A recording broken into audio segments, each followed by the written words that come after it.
nu sidder jeg jo med et udvalg, hvor vi skal finde ud af at placere både solcelleanlæg og vindmøller. Og det er ikke nemt. Og der er lokale protester. Jeg gad godt se, hvem det er, der vil gå ud og finde en placering på et atomkraftværk. Jeg kan huske tilbage fra min barndom over i Jylland, hvor man også talte rigtig meget atomkraft på det tidspunkt. Og der var det bare sådan, jamen det synes vi var en god idé. Dengang, at man skulle have et atomkraftværk, vi synes bare, det skulle ligge på Sjælland, hvor der var det største strømforbrug. Hvorimod sjællænderne sådan set synes, det var en god idé at placere det i Jylland, fordi der var der ikke så mange mennesker, det ville gå ud over, hvis det gik galt. Det blev sagt direkte dengang. Men nej, jeg vil have det rigtig dårligt med det, og jeg tror ikke rigtig på, at man vil kunne finde en placering af et atomkraftværk i Danmark, som vil kunne stille alle tilfredse. Vindmøllerne tror jeg også er kommet for at blive. Jeg ved jo, hun er meget glad for vindmøller. Hun vil jo gerne sætte nogle store vindmøller op ud fra Sandby og andre steder, og gerne rundt omkring i landet. Og på et eller andet tidspunkt, så er de her vindmøller jo også udtjente. Og når de er det, så har vi altså enormt svært ved at finde ud af, hvad vi skal gøre med affaldet fra vindmøllerne. Det har vi ikke særlig gode løsninger på at få genbrugt lige nu. Og det fylder altså noget mere, end atomaffaldet gør.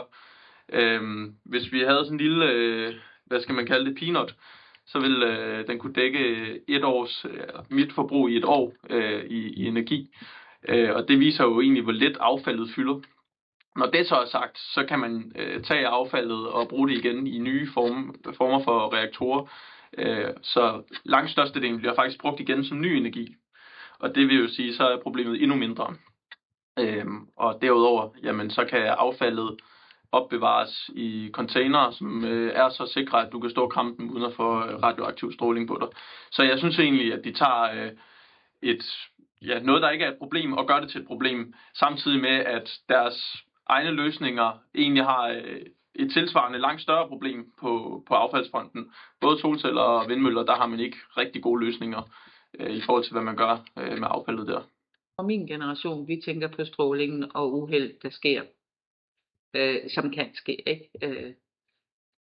Det tror jeg, at min generation tænker meget på, og så tænker vi meget på, jamen, forsyningssikkerhed. Vi har jo ikke noget uran liggende i den danske undergrund. Det tror jeg, og jeg tror ikke, at man på samme måde i de unge generationer har det der billede inde på nethinden af de ulykker, og heller ikke af det, der skete under 2. verdenskrig. Det tror jeg slet ikke, man tænker på samme måde. Der tænker man bare, det er ren energi i forhold til kul og gas.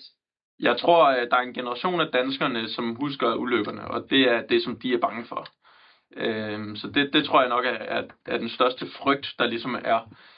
Og så er der jo så nogle politikere, der nærmest har et religiøst forhold til vindmøller og solceller, og de griber alle de muligheder, der er for at gøre folk bange. Jeg har stået i en debat med en SF'er på et tidspunkt, som sagde, at det kunne flyde ud i åerne, selvom at atomaffald er fast og dermed ikke kan flyde. Jeg tror, der er en tendens til at prøve at gøre folk bange for det, fordi man ikke kan lide det, fordi man har en anden løsning, som man har det her nærmest religiøse forhold til. Og det ser jeg som et stort problem. Så jeg tror ikke, at befolkningen har helt samme frygt for, hvad vi skal gøre med affaldet. Der er selvfølgelig dem, der har set de her kriser tilbage i tiden, som fair nok, de har en frygt for det. Men altså, vi skal jo også huske, at det er nye værker, vi taler om, som har nogle helt andre sikkerhedssystemer og fuldstændig usammenlignelige med Tjernobyl. I Enhedslisten, der støtter vi ikke tanken om, at vi skal have atomkraft. Det er ud fra mange, det er dels de ting, som man kan sige generelt, jeg lige har nævnt nu. Men der er også noget andet i det, og det er, vi har ikke fået løst affaldsproblemet endnu.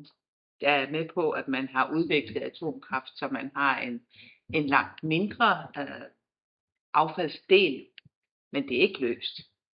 Og så længe vi bare graver et eller andet ned, eller planter det dybt nede i nogle saltminer, om de ligger oppe i Sverige, eller hvor de ligger henne, for så vidt ligegyldigt. Så længe vi bare efterlader det affaldsproblem til kommende generationer, så kan vi ikke støtte det. Jeg tror, at nogle af de politikere, som er fortaler imod atomkraft, De er det måske i høj grad, fordi de har en dagsorden i forhold til vindmøller og solceller. De bruger enormt meget tid på at lave skræmmekampagner og tale det her skræmme-eksempel op, selvom at det er rigtig mange år siden, at vi så Tjernobylkrisen. Og det er jo egentlig sjovt, for hvis du tager en bil fra en gammel bil, så vil man ikke kigge på sikkerheden på den bil, og så vurdere nye biler på den baggrund. Der vil man kigge på, hvilken sikkerhed der er i en ny og moderne bil. Og det burde man jo egentlig også gøre med atomkraft. Men man har et stort fokus på at kigge tilbage i tiden.